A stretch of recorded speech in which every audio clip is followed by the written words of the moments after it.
Localiser l'étoile polaire est relativement aisé par une nuit claire. Il suffit simplement d'identifier la Grande Ourse. Les deux étoiles situées à l'extrémité de la casserole de cette constellation servent de repère et indiquent la direction de l'étoile polaire. Vous la voyez? C'est le bout du manche de la casserole. Ou, si l'on préfère, la queue de la petite ours, juste là. Depuis des siècles, l'étoile polaire fascine les observateurs.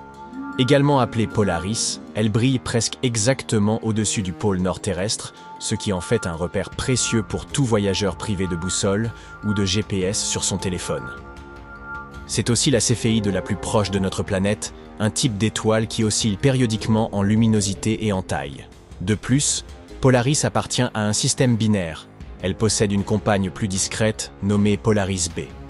Depuis la Terre, on peut d'ailleurs observer cette dernière en orbite autour de l'étoile polaire. Mais à mesure que les astronomes scrutent Polaris, leur perplexité grandit. Le principal obstacle réside dans l'incapacité à s'accorder sur sa taille et sa distance. Pour estimer ses paramètres, ainsi que son âge, les scientifiques utilisent plusieurs techniques. L'une d'entre elles repose sur l'évolution stellaire.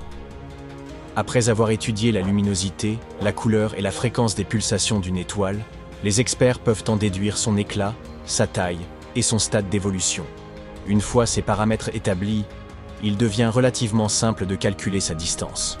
Il s'agit d'une opération mathématique fondée sur la comparaison entre sa luminosité intrinsèque et l'intensité avec laquelle elle est perçue depuis la Terre.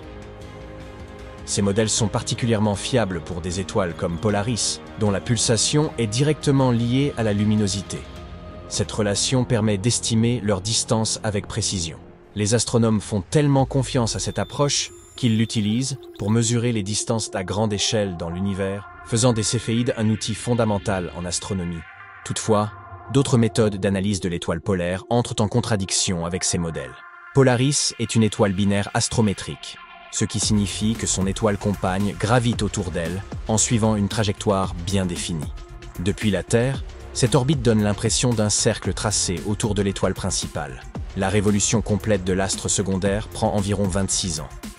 Bien que les astronomes n'aient pas encore observé en détail l'ensemble de l'orbite de Polaris B, ils disposent de suffisamment d'éléments pour en déduire sa trajectoire. En appliquant les lois de la gravitation de Newton, ils peuvent ainsi calculer les masses des deux étoiles.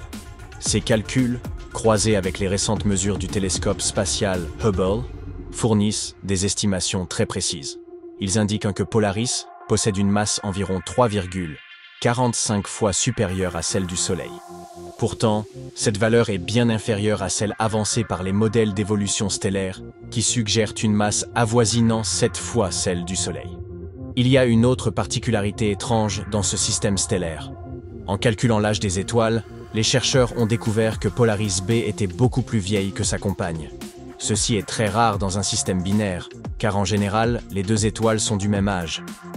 Une des explications possibles serait que l'une des mesures utilisées pour déterminer cet âge soit incorrecte. Polaris demeure une étoile difficile à étudier. En raison de sa position au-dessus du pôle Nord, elle échappe à la vue de la majorité des télescopes. Ceux qui disposent de l'équipement nécessaire pour mesurer ses propriétés avec une grande précision sont en général utilisés pour l'observation d'étoiles plus éloignées et moins lumineuses. Polaris, avec sa lumière intense, éblouit ces instruments, les empêchant de l'étudier correctement. Une théorie intéressante propose que l'étoile principale du système Polaris ait autrefois formé un système binaire, mais que les deux étoiles aient fusionné il y a plusieurs millions d'années. Cette collision aurait pu les rajeunir en leur apportant de la matière supplémentaire, ce qui leur donne l'air d'être plus jeunes qu'elles ne le sont réellement.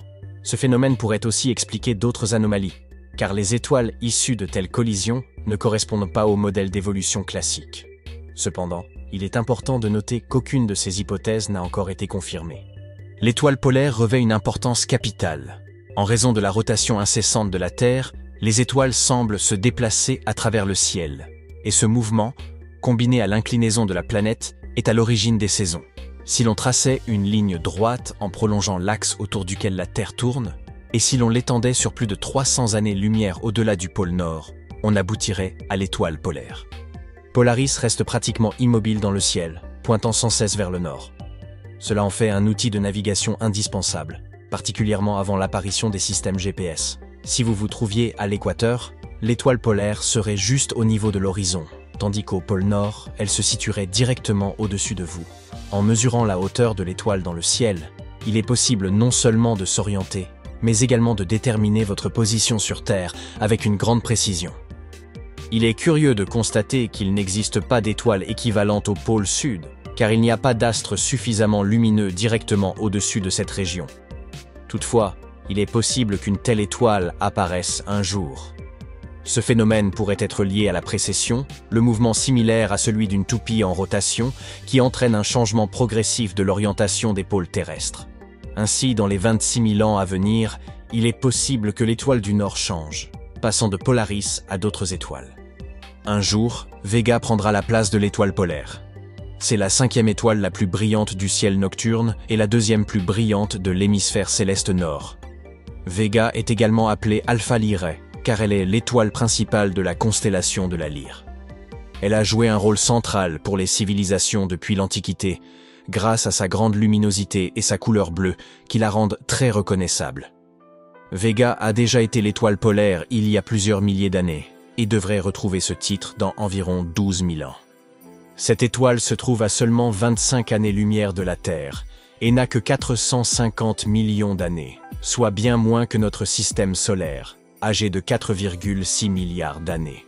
Les astronomes l'étudient pour mieux comprendre les systèmes stellaires en formation.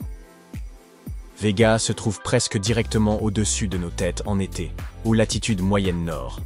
Elle se cache derrière l'horizon pendant seulement 7 heures par jour et est visible toutes les nuits de l'année.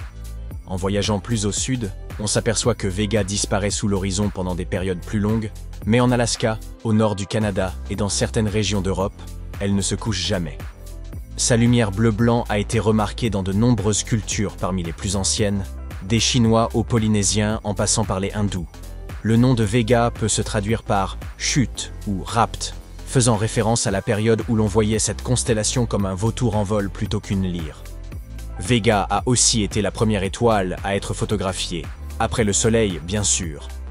En 1850, des astronomes de l'observatoire du collège de Harvard ont utilisé un réfracteur de 38 cm pour la capturer en images.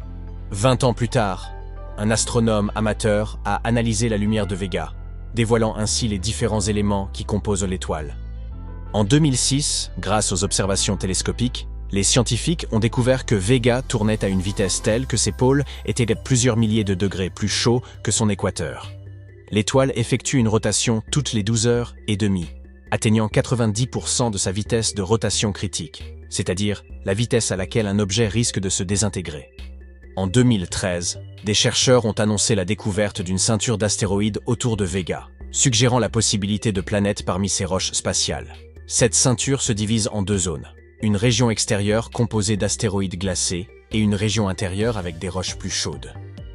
Les scientifiques peuvent étudier des étoiles brillantes comme Vega grâce à la mission TSS de la NASA, dont le nom signifie Transiting Exoplanet Survey Satellite.